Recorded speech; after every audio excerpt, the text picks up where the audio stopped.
real people, real situations. Hey, y'all get up, man. Hey, Stutter Box on, man. Get on up now. Turn the TV on. Where my food is? Boy, stop playing. Stutter Box finna come on. No, that's real. Good afternoon, Facebook and friends. Today I have a special guest by the name of Alan Noble from Huntsville, Alabama. Alan is a native from Huntsville, Alabama. He's currently a chef. He has an event coming up in the near future that's going to be very outstanding and powerful. I want y'all to tune in. But before I get into the show, Alan, can you tell people who he is and everything? Hello everyone, I am Chef Alan Noble, owner and founder of Noble Chefs, and like Malcolm said, I'm a Huntsvillian. I'm the creator of Noble Chefs once again. I'm a country boy with like a city heart, you know, and so that's pretty much me, man, in essence of who I am, you know. Alan, what was your first instinct on cooking? Like, did it always been a passion that you wanted to do, or did something just happen overnight, or how did it start about? Well, passion is definitely, my passion is definitely cooking. I definitely started when I was younger. My grandmother, Lucille Noble, I was too short to reach the stove, so she would put a chair in front of the stove, and my first thing I started cooking was bologna. You know, and I couldn't even pronounce it. That's how young I was. I would say baboni. Baboni. And so, but she allowed me to start cooking. She brought some of my cousins to eat it, and just from there, it was very vital in my development as a chef and my passion for cooking. She always encouraged it. No matter how many times I burnt something up, no matter how many times the smoke detector might have gone off, she always fostered that passion. So it definitely started when I was young. I am still here with Malcolm Jones, the host of Stutter Box. So I'll let you know that probably my little assistant, he'll be asking me some questions while I demo this for you. I got one question for you, Adam. What's this cake called again? So that's a potato cake. Taking a Yukon Gold potato and I grated it, a grater, and just shredded it. And then I soaked it in some water for about 20 minutes so it can soften. And then I drained it of the excess water, wringed it out, and then I began to flavor it. A little egg, like 2 eggs, 2 tablespoons of rosemary, diced, chopped, minced, very fine. You want that rosemary. It's nothing more than biting into some rosemary that's still very whole. It leaves a very woody taste on your palate. And then a little cornstarch and flour. You mix it all together. I part bake these. That means nothing more than put in the oven for a little bit, bake them all so they can retain their shape, and then also make demonstration a lot quicker. Okay, so that's nothing more than your mozzarella rosemary potato cake.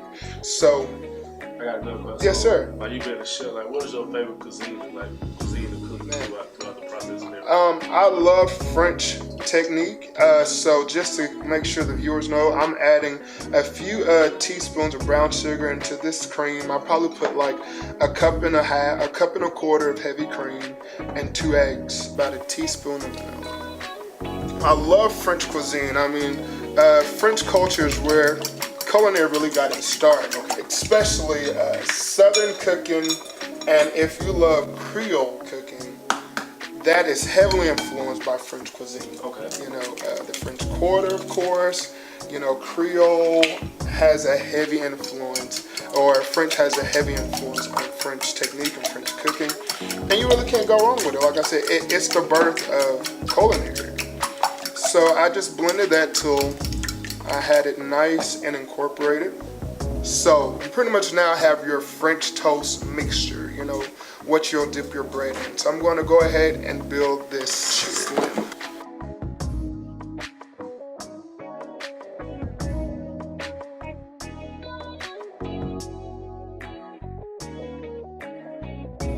Slide this back closer to me. So now you are going to dip this sandwich in your batter. And you don't have to use a lot of oil and fats. It doesn't stick that much, so back to your healthy cooking. I don't know how many people out there enjoy breakfast. One, for those people who are lazy, maybe bachelors like myself, once you get home, the thing about being a bachelor is you cook and then you have to turn around and clean. Yes. I don't want to clean after I've cooked and had a long day, so a lot of times it becomes a bowl of cereal. Or it becomes scrambled eggs, you know, egg whites instead with the turkey, some asparagus, cream of wheat. And so, I mean, that's a healthy take on it, but I'm letting you know, bachelor life is not always what it's lived up to be. It's not. I don't miss the bachelor. Okay, it's starting to smell good. That vanilla's starting to come out a little bit. Let you see that. It's starting to look kind of good there. So, give this a flip now. That cheese is starting to melt. Cristo sandwich. And so, like I said, it's a great sweet and savory.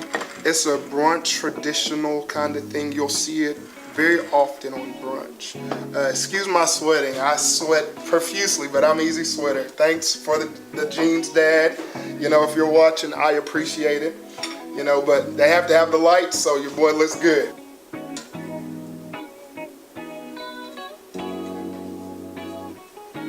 So I'm gonna let that go, but I'm gonna go ahead and bring our plate over.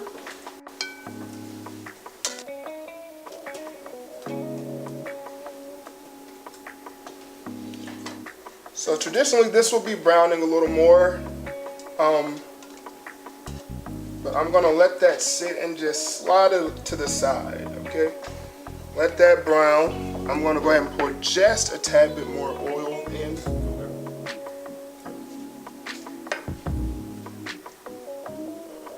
And so I'm going to brown this potato. It'll be really crunchy. So when it comes to events, I've been doing private dining and intimate dining for 2 years. And so that means I go into people's homes and I prepare dinner for whether it's a two-top for an anniversary, a birthday, a special occasion, to, you know, an intimate dinner party, 2 to 25 people. Then after 25, I consider it a catering. Okay, we're starting to get some sizzle here.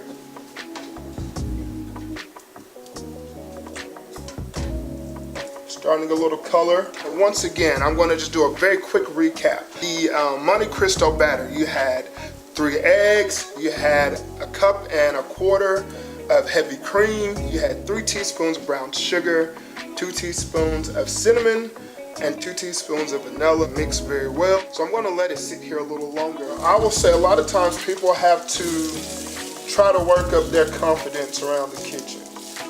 And I promise, it's nothing to it. There's nothing to it. You just find a place to where you're comfortable with. Some of those good memories, and I mean, it's nothing to cooking. Like that there. I'm gonna cut this in half. Maybe you can see some of the ooey gooey goodness from the cheese. All right, here we go. Like I said, we have our aged Swiss cheese.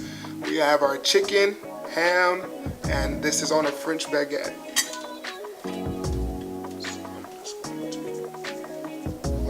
Here.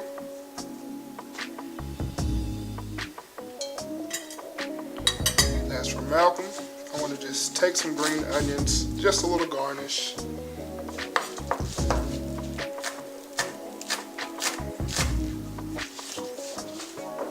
Sprinkle that over.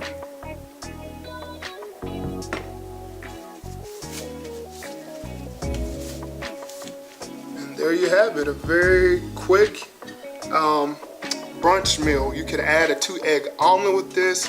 Of course, have some bottomless mimosas if you're at the house. Y'all see it, really nice. I'm gonna try it. Give me 3 minutes. Get right back with you. Hold on. All right, so I'll just throw out this. I get asked this a lot.